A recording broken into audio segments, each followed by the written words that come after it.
Largest delta. अब पहले तो पता होना चाहिए कि डेल्टा क्या है। डेपोजिशनल feature of river that is formed at the mouth of the river. कोई भी नदी जब जाकर के समुद्र में गिरती है तो वहां वो एक ट्रायंगुलर सी शेप बना लेती है, उसकी अलग अलग धाराएं गिरती है अलग अलग जगह से, उसको हम डेल्टा बोलते हैं। तो इंडिया का जो सबसे बड़ा डेल्टा है उसका नाम है सुंदरबन। सुंदरबन भी बोलते हैं, सुंदरबन भी बोलते हैं। और उसी का दूसरा नाम है गंगीज डेल्टा, क्योंकि गंगा नदी का भी इसमें प्रयोग होता है।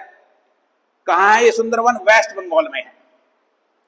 It is formed by Ganga and Brahmaputra river in the West Bengal and Bangladesh. West Bengal में भी और बांग्लादेश में भी ये बनता है गंगा और ब्रह्मपुत्र नदियों के द्वारा।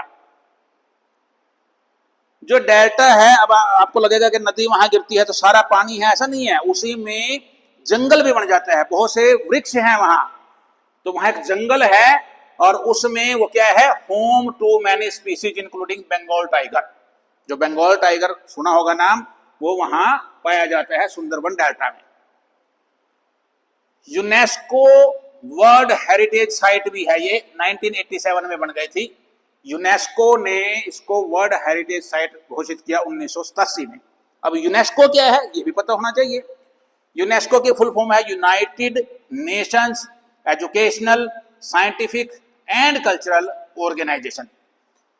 भारत को जानो का जब पार्ट 2 किया था उसमें भी मैंने बताया था, यूएनओ उसमें आया था कि यूएनओ एक ऐसी संस्था है जो अंतरराष्ट्रीय स्तर की है, यूनाइटेड नेशन ऑर्गेनाइजेशन।